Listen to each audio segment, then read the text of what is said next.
네, 안녕하세요. 반갑습니다. 오늘은 부동산 공법 11, 12월 과정 마지막 날입니다. 벌써 일주가 지났네요. 일단 오늘 성탄절이니까요. 메리 크리스마스입니다. 제가 깜찍하게 모자도 써봤어요. 이 나이 먹고 깜찍은 좀 그렇지만 끔찍하죠. 네. 어쨌든 오늘 성탄절이라는 걸 표시내기 위해서 좀 써봤습니다. 좀 불편하시겠지만 오늘 하루만 참으세요. 참으시고요. 오늘은 저번 시간에 이어서요. 마지막 시간으로서 주택법하고 농지법에 대한 부분에서 나와야 할 만한 부분들의 몇 가지를 좀 정리를 해보려고 합니다.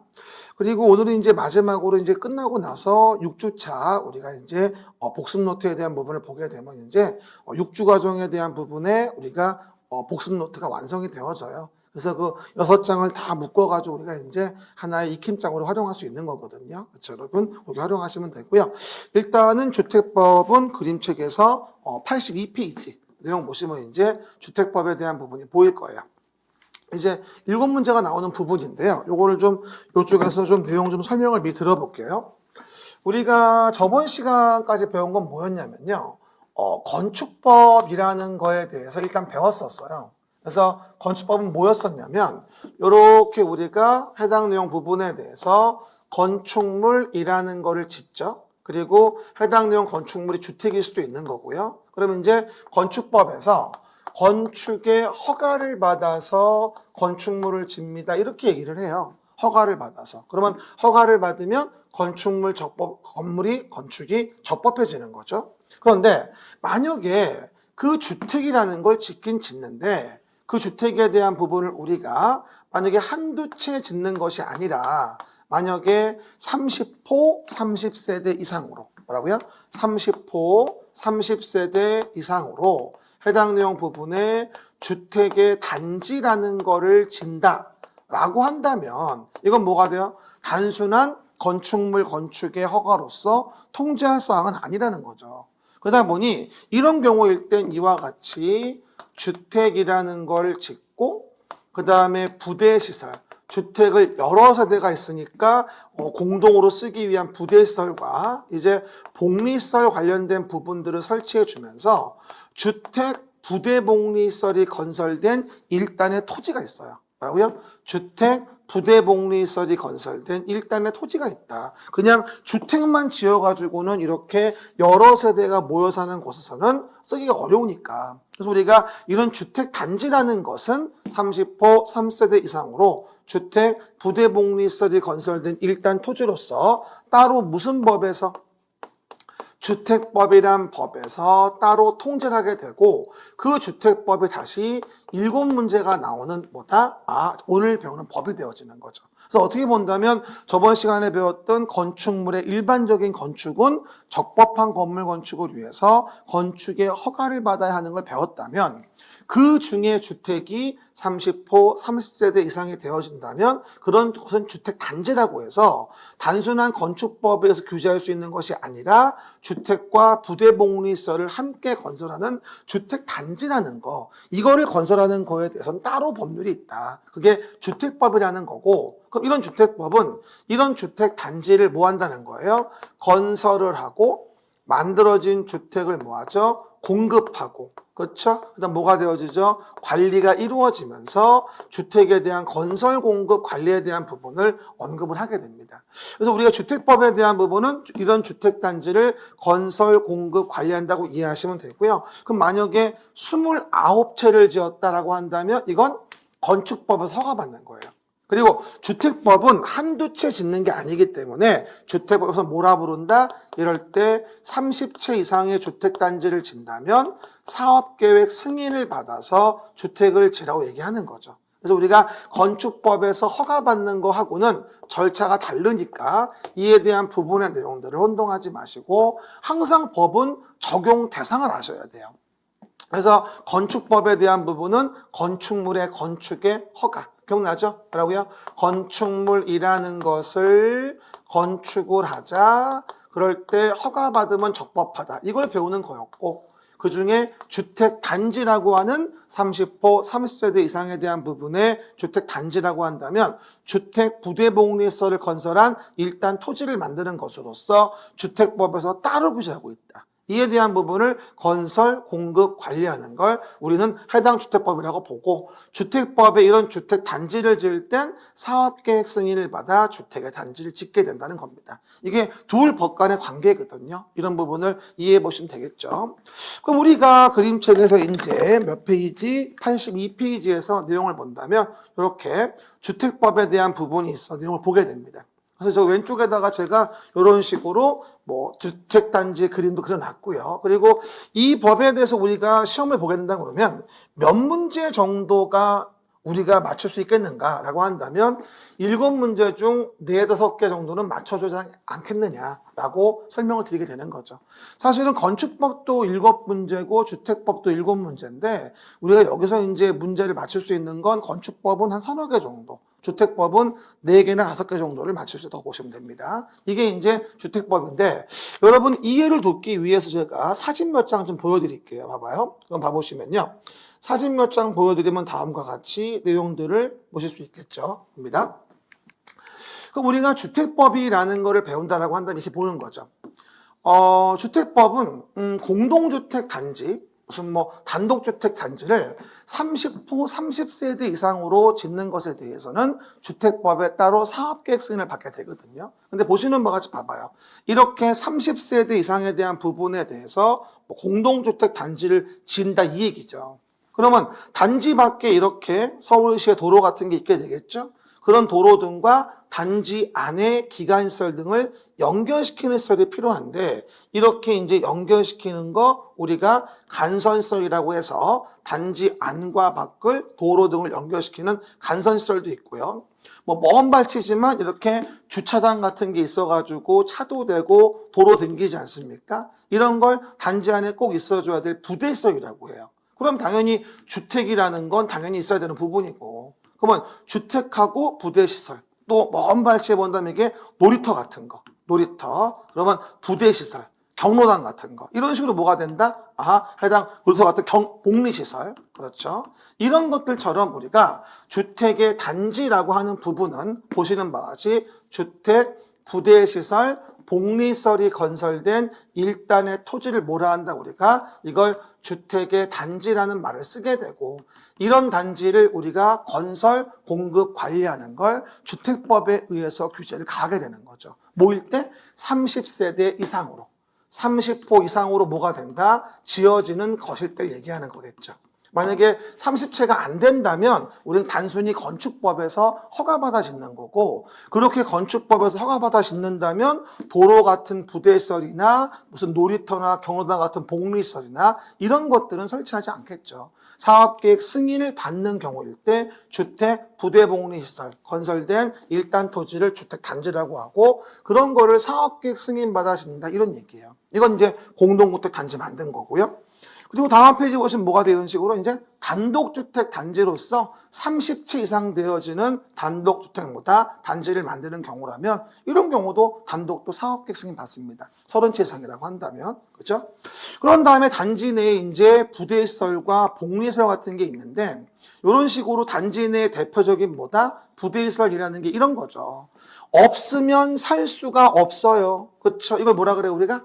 주택을 쓰기 위해서 꼭 필요한 부대시설이라고 하죠. 그러면 부대시설에 대한 부분이 보시는 바와 같이 주차장 같은 거 이런 게 대표적인 주택단지의 부대시설이죠. 여기 뭐 이삿짐차도 왔다 갔다 하고 올라가고 있네요. 그렇죠? 그런 얘기들 부대시설이고요. 그 다음에 요즘에 뭐 복리시설에서 가장 쉽게 말할 수 있는 게 뭐가 될까요?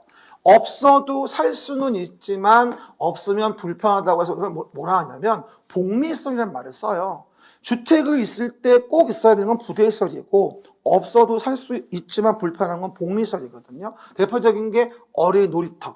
아마 요 뒤에 돌아가면 보나마나 경로당 있을 거예요. 어르신들 모여 계신데 그렇죠? 이런 게 바로 뭐다 대표적인 복리시설이에요. 이런 게 단지 내에 주택을 쓰는데 효용을 높이기 위해서 사업계획 승인을 받은 주택에 대해서는 부대시설과 복리시설을 설치하게 돼 있어요. 그리고 이제 요즘에는 새로 지은 단지들 보면 이렇게 뭐하죠? 지상하고 지하에 뭐가 되어지죠? 보기 좋게 부대와 복리에 대한 부분들이 이제 언급되져 가지고 해당 내용 부분들이 써 있는 게 많이 보이게 되는데요. 뭐 단지 지상의 부대 복리 본다면 뭐 내용에서 무슨 뭐 놀이터와 같은 복리시설도 있을 테고요. 그렇죠? 해당 어린이집 같은 것도 노유자 시설로 복리시설이 있을 테죠. 그 다음에 등등등 있고.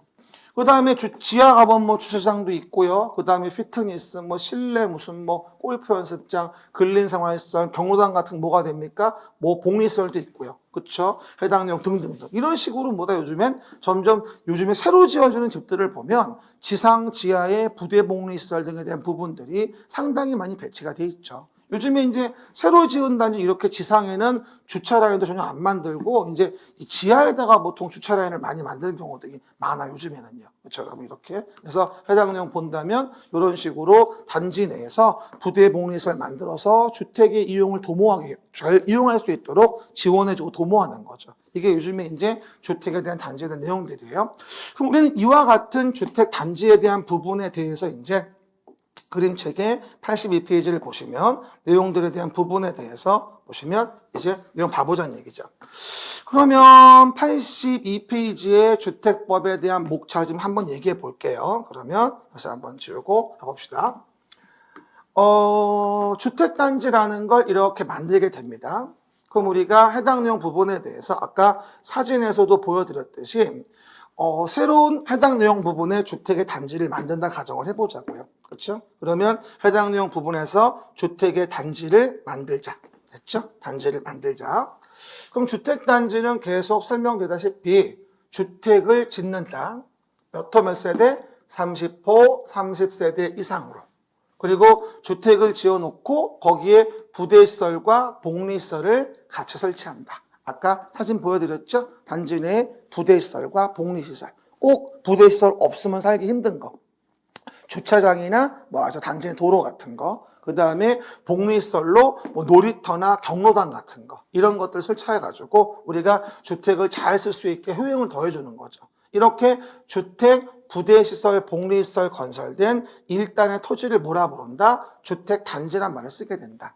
그런데 이런 주택단지에 대한 부분에 대해서는요, 하나의 단지 같지만 별개의 단지로 구분해서 봐줘야 되는 경우도 있어요. 그래서 우리가 가끔 나오는 부분인데 뭐라고 나오죠?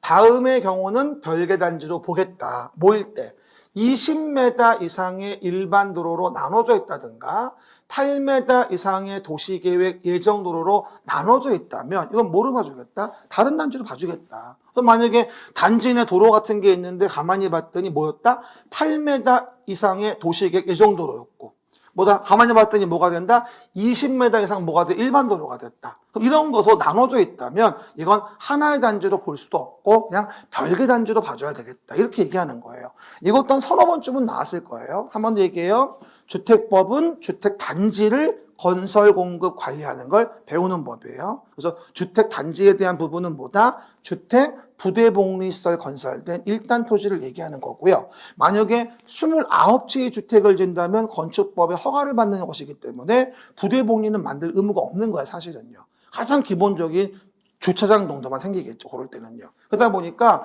주택법에 의해서 규제를 가하는 주택단지를 짓는 거는 이렇게 주택 부대복리시설을 건설한 일단의 토지를 주택단지라고 하는데 만약에 20m 이상 일반도로 8m 이상의 도시계획 예정도 나눠져 있다면 그건 하나의 단지로 할 수 없고 뭐하죠? 별개 단지로 봐주겠다는 얘기입니다.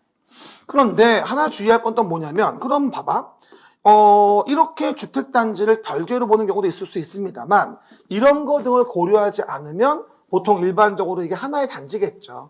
이런 걸 고려하지 않는다고 한다면 하나의 단지인데 요즘에 주택단지 부분을 보면 또 상당히 또 커요. 단지들이.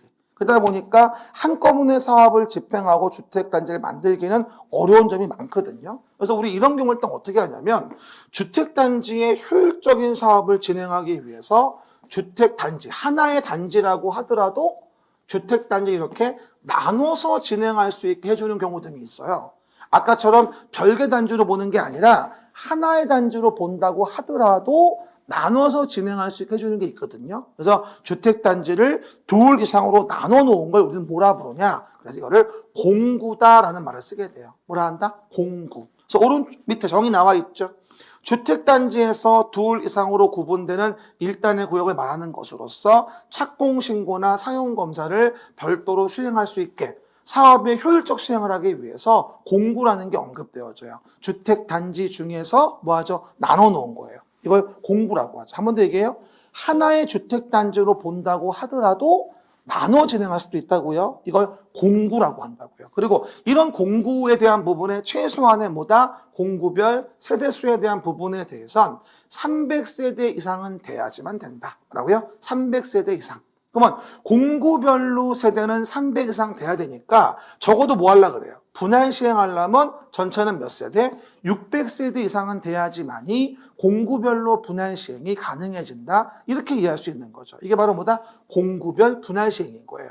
한 두 번쯤 나왔었을 거예요. 공구별 세대수는 300세대 이상을 얘기하며 그리고 600세대 이상은 돼야지만이 그래서 공구별로 분할 시행이라는 게 가능하다. 이렇게 얘기하는 거죠. 그래서 공구에 대한 부분의 개념을 정확히 아시면 되겠어요. 근데 이와 같이 주택 단지를 만든다. 또 공구별로 분할 시행한다. 이럴 수 있는데 그런 주택 단지를 지으려면 주택 단지를 짓기 위한 택지가 필요해요.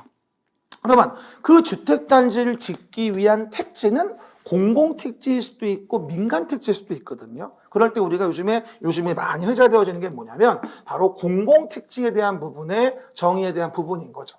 뭐 나중에 또 여러분하고 또 설명을 드릴 건데요. 뭐라 하냐면 기본적으로 공공택지라 함은 공공사업에 의해서 개발 조성되어지는 공동주택이 건설된 용지를 우리는 뭐라 하냐면 공공택지다라는 말을 쓰게 됩니다. 그래서 우리가 공공택지 일대와 민간택지 일대에는 약간은 규제가 달라지거든요. 어쨌건 주택단지를 지으려면 땅이 있어야 되니까. 그러면 봐요. 공공택지에서 만들어진 대표적인 택지가 어떤 게 있겠어요? 당연히 우리 송파 위례 같은 택지 개발 사업하는 경우, 뭐 강서 마곡처럼 수용 방식으로 개발 사업을 한 경우, 뭐 산업단지 개발 사업을 한 경우, 이렇게 이제 공공사업에 의해서 개발 조성된 공동주택 건설 용지를 우리는 공공택지라고 하거든요. 그럼 당연히 이런 공공택지를 공급받아가지고 만약에 이렇게 주택을 지었다면 당연히 사업주체는 뭐 할까요? 사업주체는 택지를 저렴하게 공급받았을 거 아니겠습니까? 공공택지니까. 그러면 택지를 저렴하게 공급받았는데 이거를 비싸게 팔아먹으면 안 되니까 공공택지에 집을 지면 사업주체에게 분양가 제한을 가해요. 이걸 연결시켜야 돼요.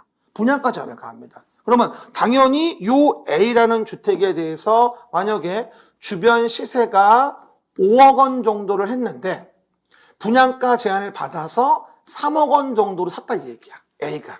그러면 사업주체에게는 공공택지에 집을 지면 분양가 제한을 가하고 분양가 제한을 받은 주택을 A가 공급받았으면 그만큼 전매차익 노리기 위해서 3억에 샀으니까 팔아서 5억에서 2억 벌라 할 거 아니겠습니까? 그러면 이런 주택을 공급받은 자에게는 전매 제한이라는 걸 가하게 됩니다. 여러분 모르긴 몰라도 우리 송파 위례 같은 동네 택지 개발 사업으로 공공택지에다가 집을 지었다면 당연히 분양가 제한을 받아서 사업주체가 분양했을 거예요. 그러면 그 주택을 공급받은 자들은 당연히 그 싸게 산 만큼 팔고 싶어 할 테니까 일정 기간 전매 제한이 있을 것이고요. 이 분양가 제한 받는 주택에 대한 최대 전매 제한 기간은 10년이거든요. 그래서 이제 규제가 상당히 많죠. 그래서 우리가 항상 주택법을 공부할 때는요, 기본적으로 어떤 땅에다가 어떤 집을 졌냐. 그리고 집을 졌는데 30채 이상 된다면 주택단지가 되고 단지를 나눠 진행할 수 있다. 공구라고 한다. 이렇게 이제 설명할 수 있는 거예요.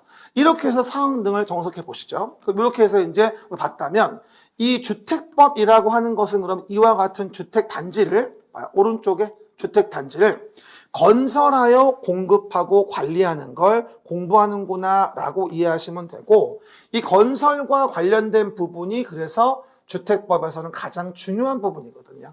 건설이 7문제 중에서 3개에서 5개 정도까지 문제가 나오니까 사실은 건설 파트가 가장 중요하다라고 이해하시면 됩니다. 그럼 뭐라고 하죠? 정해봐봐요. 사업의 주체가 뭘로? 주택의 자금이라는 걸로 뭐 하죠? 사업을 시행하자. 건설 파트가 제일 중요하고요. 사업의 주체가 뭐하죠? 주택의 자금으로 사업을 시행하자라고 하는 건설 파트에 대한 부분이 주택법에서 가장 중요한 부분이에요.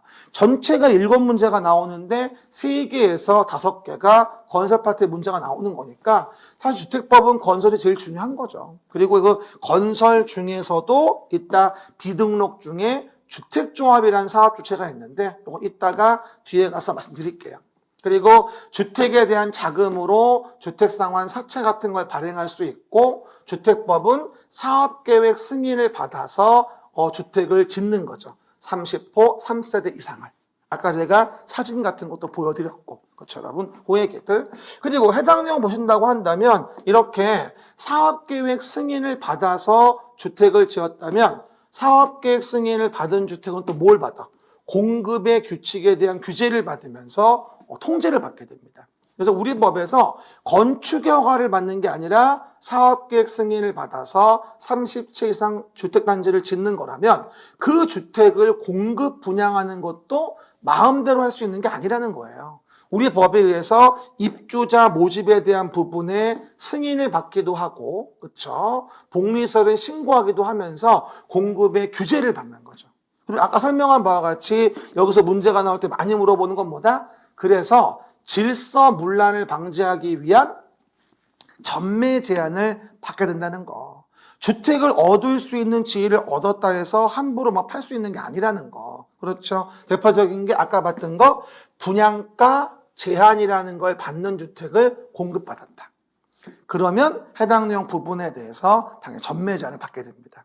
그리고 여러분들 뉴스 봐서 항상 알고 있는 거 투기과열지구를 국장시도가 정하고 청약 조정 대상 지역을 국장이 정해서 주택가격 상승률이 물가 상승률보다 현저히 높다라고 한다면 투기과열지구 조정 대상 지역을 정해가지고 이에 대한 부분을 함부로 못 팔게 하는 거죠.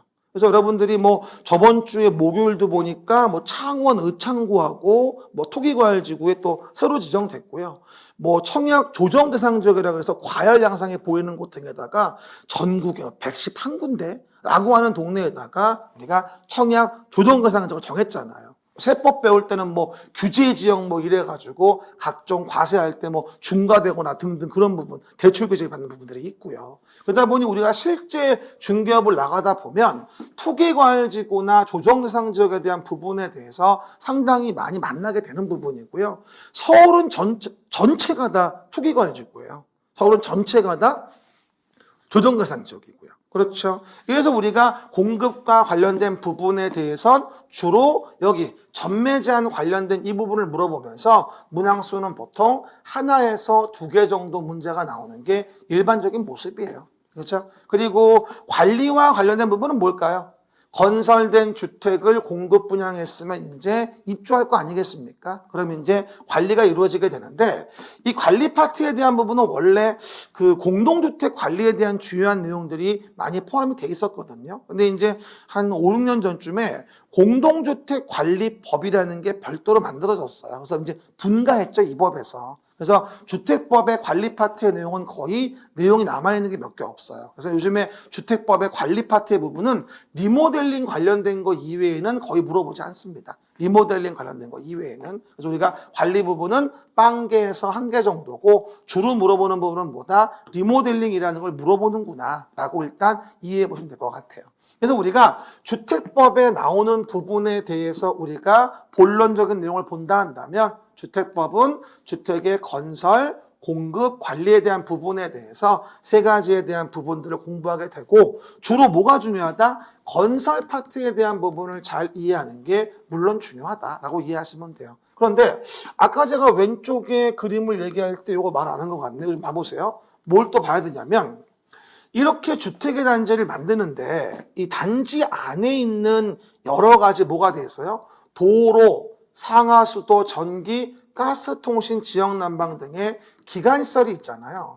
이런 단지 내에 기관시설이 있고 이렇게 아까 사진 봤듯이 단지 밖에 있는 기관시설도 있거든요. 그러면 단지 안과 밖에 있는 이런 기관시설들을 이런 식으로 연결을 시켜주지 않으면 이 부분에 단지 안에서 단지 바깥으로 왔다 갔다 할 수가 없잖아요. 그래서 이렇게 단지 안의 기관시설과 단지 밖의 기관시설인 도로, 상하수도, 전기가스, 통신, 지역난방 같은 것처럼 단지 안팎을 연결시키는 시설을 우리는 뭐라 하냐면 이걸 우리는 간선시설이라 불러요. 그렇죠? 간선시설이 없으면 단지 안에서 단지 밖으로 왔다 갔다 할 수는 없는 거거든요. 그래서 단지 안의 기관시설로서 도로, 상하수도, 전기, 가스, 통신, 지역난방이라는 거와 단지 밖에 있는 걸 연결시켜준다. 이걸 간선시설이라고 하는 거죠. 그래서 단지 안의 기관시설, 단지 밖의 기관시설을 연결시키는구나. 이래야지 단지 안에서 단지 밖으로 왔다 갔다 할 수 있으니까. 그렇죠?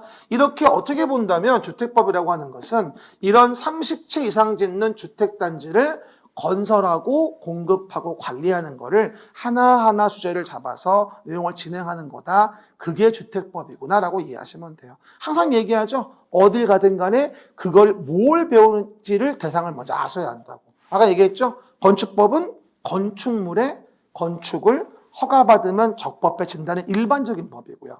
그 중에서 30채 이상의 주택단지를 건설한다면 따로 주택법에 의해서 통제하겠다 이렇게 얘기하는 거예요. 그렇죠, 여러분? 이게 이제 주택법과 관련된 목차 부분으로서 우리가 알아줘야 될 기본적인 내용인 거죠. 그래서 해당 내용 보시면 되고요. 그런 다음에 이제 다음 페이지 보시면 뭐하죠? 용어 정의와 관련된 부분이 페이지 83페이지에 보일 거예요. 그럼 우리가 용어 정의 부분을 보면 주택법도 그래요. 항상 이 부분에서는 적어도 한두 문제가 나와요. 그리고 이 용어 부분을 알아야지만 뒷부분의 건설 공급 관리의 본론 부분의 내용 등을 알 수가 있는 거거든요. 그래서 보시는 바와 같이 우리가 주택법의 용어와 관련된 게 언급되어지는 지금 어디 83페이지의 내용은 어쨌든 매년 나오는 부분이라 꼭 좀 기억 좀 해봐야 되겠다는 겁니다. 그럼 당연히 주택법이니까 가장 중요한 용어의 정의는 뭔지 아십니까? 당연히 주택이에요. 주택이란 게 뭔지를 공부하는 거니까 주택이 뭔지를 알아야지. 근데 웃기는 게 이 주택이란 정의가 생각보다 안 쉬워요. 그렇죠? 봐봐요, 여러분. 우리가 이 법에 대한 본론 한 번 더 뭐라 했습니까? 본론은 주택에 건설하여 공급하고 관리한다 이렇게 얘기했죠. 건설, 공급, 관리는 배우는 거예요. 그러면 주택의 원 정의는 뭐라고 나오냐면 세대 구성원이 장기간 독립된 주거 생활을 할 수 있는 구조로 된 황폐그면 건축물의 전부 또는 일부 부속 토지, 건축물의 전부 또는 일부 및 부속 토지를 말하며 구조에 따라서 주택을 분류해 보자면 뭘로? 단독주택과 그 다음에 공동주택이라는 것으로 구분합니다 라고 설명을 드렸어요. 단독주택, 공동주택으로 구분한다 이 얘기죠. 그래서 우리가 항상 이거 볼 때 주의할 것도 뭐냐면 부속토지라는 것을 포함한다는 사실. 주택의 정의를 얘기할 때 부속토지라는 걸 포함을 해요. 왜냐하면 부속토지를 포함하지 않으면 이 건물을 안정적으로 존치할 수가 없어요. 어떻게 토지 없이 건물이 존재할 수 있겠습니까? 주택이. 말이 안 되죠. 그러다 보니까 주택의 정의 자체에 부속토지를 포함한다라고 하는 지문이 이제 언급이 되는 거예요. 뭐라고요? 주택의 정의 자체에 부속토지를 포함한다라고 하는 부분이 언급되어 있고요. 뭐 주택관리사 문제를 보거나 무슨 다른 문제를 보거나 주택법의 주택의 정의를 얘기할 때에는 부속토지를 제외한다 이런 식으로 속이는 지문이 은근히 많아요. 그래서 부속토지를 포함해서 주택으로 봐야지만이 안정적인 주택의 존치가 가능하니까 주택의 정의에 부속토지를 포함한다는 말이 있다는 거죠. 알겠습니까? 그거 이해해 보시면 되겠죠. 근데 여기서 한 가지 특이한 게 있어요. 우리가 저번 시간에 그 건축법에서 건축물의 용도를 배울 때 단독주택 배울 때 뭐라 했냐면 단, 다가, 공관도 있었는데 공관이 안 보이죠. 공동주택은 아파트의 연세대 기숙사 이랬는데 기숙사도 안 보이네? 그러면 주택법의 단독주택과 공동주택의 정의에는 여기 봐봐요. 공관이나 기숙사가 없다는 거예요. 주택법의 단독주택이나 공동주택에는 뭐다? 공관이 들어가지 않고 기숙사가 들어가지가 않아요. 왜 그러냐? 주택법의 본론은 주택을 건설하여 공급, 관리하는 부분을 얘기하는 건데 우리가 청와대 같은 공간을 기숙사 같은 것을 건설은 하지만 공급 분양하진 않거든요. 주택법 본론은 뭐다? 주택을 건설하여 공급 관리하는 건데 이와 같이 공관이나 기숙사 같은 거를 공급 분양하진 않는단 말이야. 혹시 공급 분양한다는 광고 본 적 있어요? 잘못 본 거예요. 말도 안 돼요. 청와대를 공급 분양합니까? 기숙사를 분양해요? 아니죠. 그러면 이 법에 맞는 내용이 아니라는 거야. 그래서 우리가 주택법 상으로는 공관이나 기숙사를 주택으로 보지 않는다고 얘기를 하고요. 한 3번인가 연속 나왔을 거야, 아마 이게. 주택법령상 주택으로만 바르게 묶은 거. 이랬을 때 공관과 기숙사는 주택법상은 주택에 들어가지 않는다는 겁니다. 그래서 건축법에서 물어보는 거와 다르니까 혼동하시면 안 돼요. 그러면 여기는 앞으로 어떻게 외울까요? 다가, 단독주택. 좀 뭐가 빠진 것 같지? 다가, 단독주택. 연세대 공동주택. 시작. 연세대 공동주택이라고 합니다. 한 번 더. 공관과 기숙사는 주택법령상은 목적과 어울리지 않아서 여기는 주택으로 보지 않는다는 거죠. 그러면 거기에 맞물려서 그러면 기숙사라고 하는 거는 그러면 어디로 가 있나라는 거를 확인해 볼 필요가 있다. 기숙사가 어디로 가 있냐? 기숙사는 준주택으로 가 있어요. 준주택. 뭐라고 나오죠? 주택 외의 시설과 뭐하죠? 외의란 말 주의하십니다. 주택 외의 건축물과 그 부속 토지로서 주거시설로 이용 가능한 시설이 있는데 이게 주택이 아닌데 주택으로 쓰이고 있다는 거죠. 대표적으로 뭐가? 기숙사가. 이런 건 우리 뭐라 불러? 주택법에선 따로 준주택이라 하여 통제하겠다 이렇게 얘기하는 거예요. 그래서 기숙사에 대한 부분은 주택법에서는 이거는 주택이 아니고 공동주택이 아니고 준주택이란 것으로 명명하여 따로 관리하겠다는 얘기예요. 목표가 다르니까 목적이 건축법하고는. 그리고 기숙사만 준주택인 것이 아니라 오피스텔이나 다중생활시설, 노인복지주택, 기숙사 4가지를 대표적인 준주택으로 봐요. 원래 오피스텔도 건축법에 가면 업무시설에 불과하거든요. 근데 여기는 준주택으로 본다는 거예요. 주택이 아닌데 주택으로 살고 있으니까. 여러분, 다중생활시설이 저번 주 얘기했죠. 다중생활시설, 고시원 같은 거라고. 그러면 다중생활시설, 고시원 같은데 불나면 어떻게 돼요? 아무것도 아닌 불에도 많은 생명을 잃어요. 왜? 화재 시 대피 같은 게 어려우니까. 그래서 이런 것은 주택은 아니지만 주택으로 쓰이고 있는 경우일 땐 주택의 준에 관리할 필요가 있어서 우리가 준주택이라는 걸로 모아 따로 관리하게 되는데 종류만 써보면요. 오피스텔 옆에다가 다중생활시설, 노인복지주택, 기숙사 1, 2, 3, 4 오다노기라고 써놓으세요. 오다노기. 한번 말이에요. 오다노기 시작. 오다노기 준주택 데스까? 뭐야? 오다노기 준주택 데스. 네. 난다요. 오다노기 준주택 데스까? 눈 떠봐봐, 아빠가야로.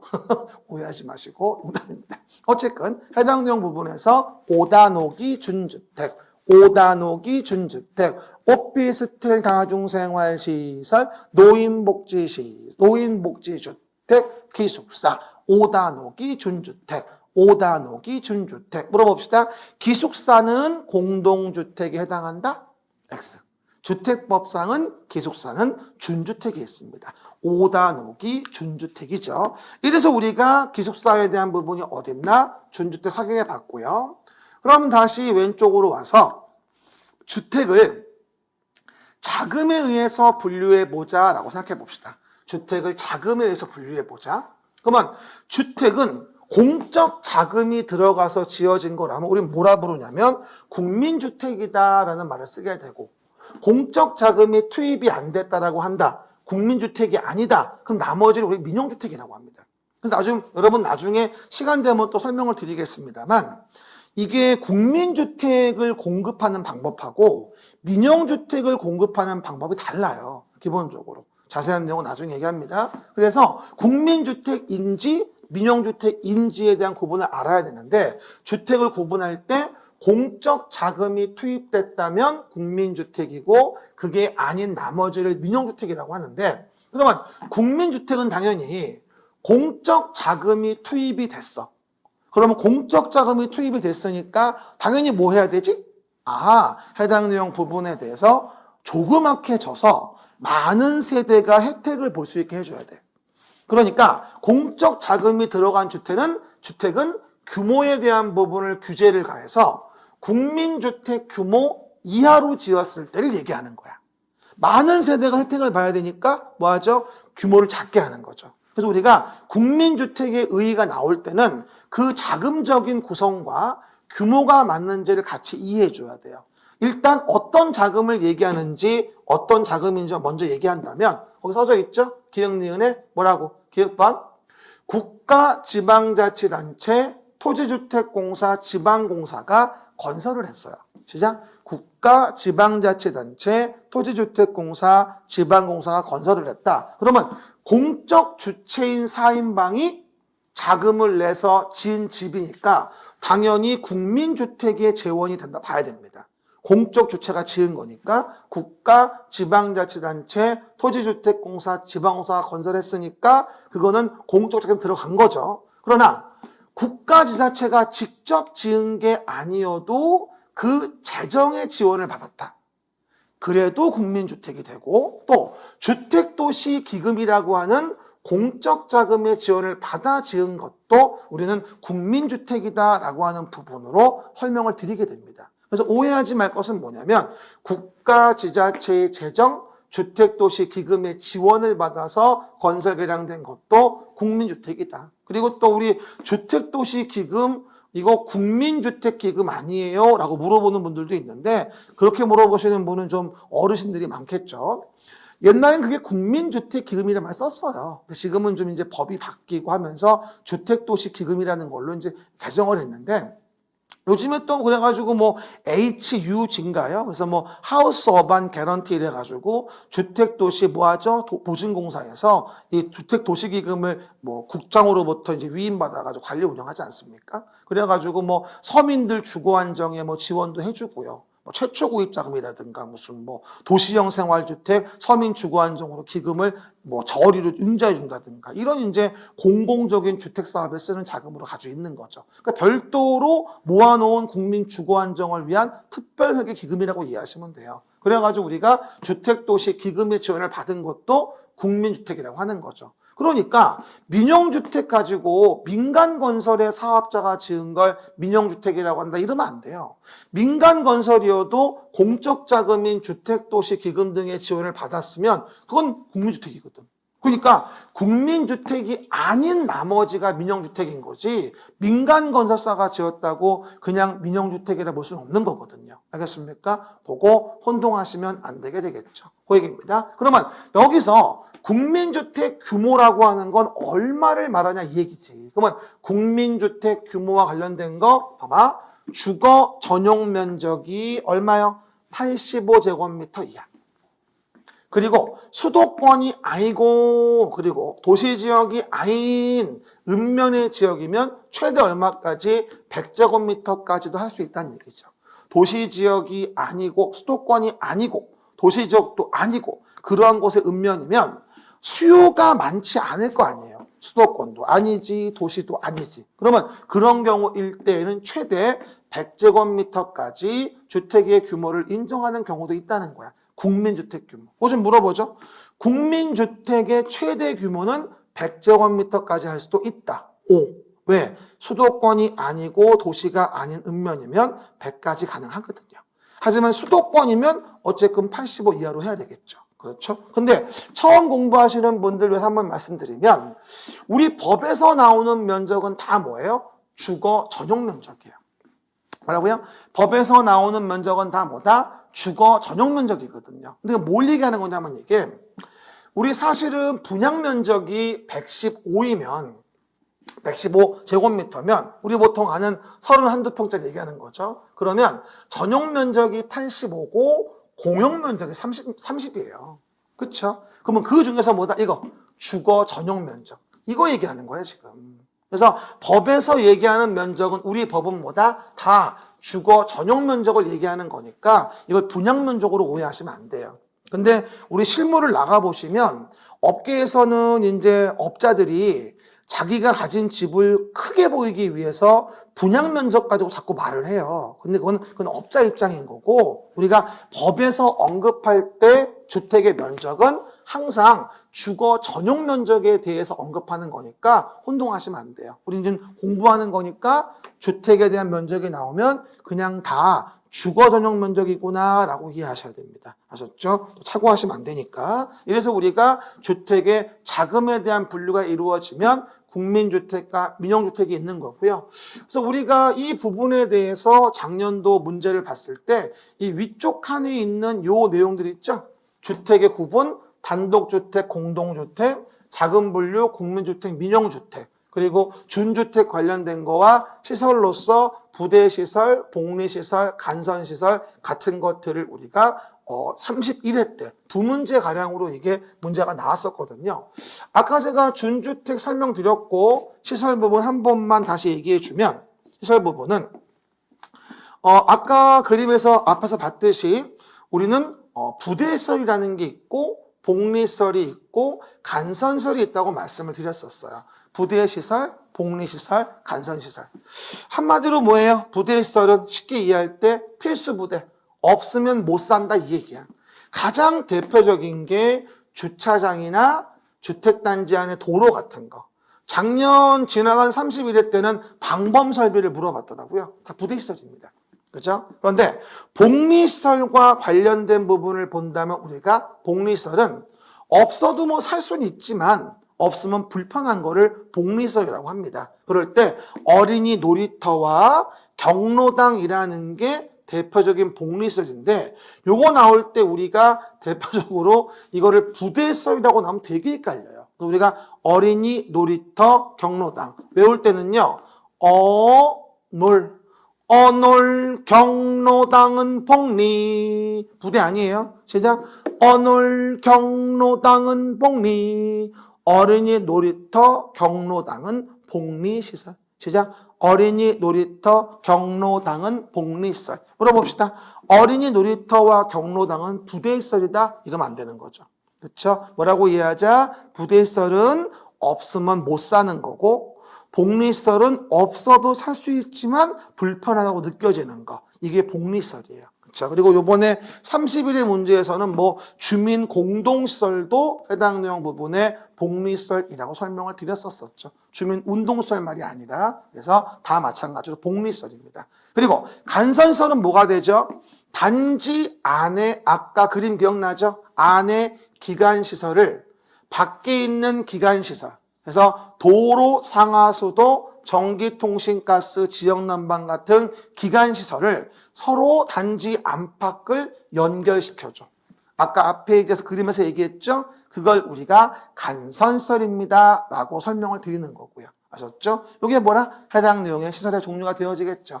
이래서 주택법의 용어와 관련된 부분에 대해서 우리가 해당 내용 정리해 봤고요. 쉬었다가 또 연결해서 확인해 봅시다.